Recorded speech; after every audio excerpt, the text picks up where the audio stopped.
L'air était lourd de mots tus. Un gémissement d'enfant, vite étouffé. Les ombres s'allongeaient, menaçantes, dans la petite pièce suffocante. La peur, épaisse et étouffante, l'enveloppait comme un linceul. C'était sa réalité. Maintenant. Fini les jours de rires et de chaleur. À leur place, une existence froide et dure, régie par une femme qui promettait l'amour, mais n'offrait que de la douleur. Elle s'appelait Abénie, un nom qui signifiait « celle pour qui on a prié ». Mais il semblait que ses prières restaient sans réponse ces jours-ci. Son père, autrefois son refuge, demeurait inconscient, aveuglé par son amour pour la femme qui régnait désormais sur leur vie. Abénie s'accrochait au souvenir de son amour, une braise vacillante dans l'obscurité grandissante. La vie avant son arrivée avait été un été sans fin. Abénie, un rayon de soleil d'enfant, était tout pour son père. Lui, un commerçant travailleur, la couvrait d'affection et de cadeaux simples. Chaque soir, il revenait du marché animé, son visage s'illuminant d'un large sourire en voyant sa fille. « Abénie, mon petit soleil ?» Leurs rires emplissèrent leur petite maison confortable, témoignage du lien indéfectible qui les unissait. Il lui racontait des histoires de ses voyages, sa voix montant et descendant au rythme des récits, ses yeux grands ouverts d'émerveillement. « Raconte-moi encore, papa !» Ses souvenirs, désormais doux amers, étaient tout ce qui lui restait. Le changement arriva avec la nouvelle épouse, une femme nommée Iyatoyin. Elle était belle, avec une peau comme de l'ébène poli et un sourire qui charmait les oiseaux. Mais sous la beauté de surface se cachait un cœur venimeux. Abénie, d'abord enthousiaste à l'idée d'avoir une figure maternelle, se heurta rapidement à une froide indifférence qui se transforma bientôt en hostilité ouverte. Abénie, enfant maladroite. Iyatoyin en voulait à Abénie, la voyant comme un obstacle à l'affection et aux ressources de son mari. Elle commença à tisser une toile de mensonges, dépeignant Abénie comme désobéissante et ingrate. Lentement, subtilement, elle empoisonna l'atmosphère autrefois aimante de leur foyer. Les journées d'Abénie se remplirent de corvées sans fin et de punitions sévères pour des infractions imaginaires. Un balai mal placé, un verre d'eau renversé, même un instant de repos, suscitait la colère d'Iyatoyin. Les coups commencèrent, chacun laissant Abénie plus petite, plus fragile, son esprit s'effondrant lentement sous le poids des abus. L'enfant vibrante et joyeuse n'était plus que l'ombre d'elle-même, son rire réduit au silence, ses yeux reflétant une douleur trop profonde pour être exprimée. Elle se replia sur elle-même, ne trouvant de réconfort que dans les moments de calme où elle pouvait s'échapper dans le monde de ses souvenirs, s'accrochant à l'image décolorée de l'amour de son père. S.On. Media Group. Nigerian girl, holding an old photograph thoughtfully. Nigerian child, looking at a photo with longing. Nigerian girl, reminiscing with a picture he'd stock distribute equally. Un jour, l'institutrice d'Abénie, une femme bienveillante nommée Mama Ada, remarqua le comportement renfermé de la fillette et les bleus récents sur ses bras. Son cœur se serra pour l'enfant et elle décida de l'aider.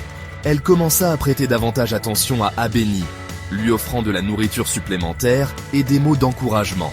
Elle gardait souvent Abénie après les cours, l'engageant dans la conversation, faisant ressortir la douleur et la peur que la jeune fille gardait prisonnières en elle. La gentillesse de Mama Ada, comme un seul rayon de soleil perçant l'obscurité, offrit à Abénie une lueur d'espoir. Mama Ada savait qu'elle ne pouvait pas rester silencieuse. Poussée par sa conscience, elle décida d'affronter le père d'Abénie. Choisissant un jour où Iyatoyin était absente, elle s'approcha de lui, le cœur lourd du fardeau de la vérité. « Mama Ada, que me vaut votre visite aujourd'hui ?» Elle révéla les horreurs qu'Abénie avait endurées, dépeignant une image crue des abus qui avaient été cachés derrière des portes closes. Ce n'est pas possible. Ma femme ne ferait jamais de telles choses. Au début, il refusa de la croire, son amour pour sa femme luttant contre l'image horrible de sa fille souffrante. Mais Mama Ada persista, lui présentant des preuves irréfutables de la douleur d'Abénie. La vérité, comme un coup physique, brisa son monde. Oh non, Comment ai-je pu être aussi aveugle? Accablé par la culpabilité et les remords, le père d'Abeni confronta Iyatoyin. Son masque d'innocence s'effondra, révélant la cruauté qui se cachait en dessous. La vérité, une fois mise au jour, ne pouvait être niée.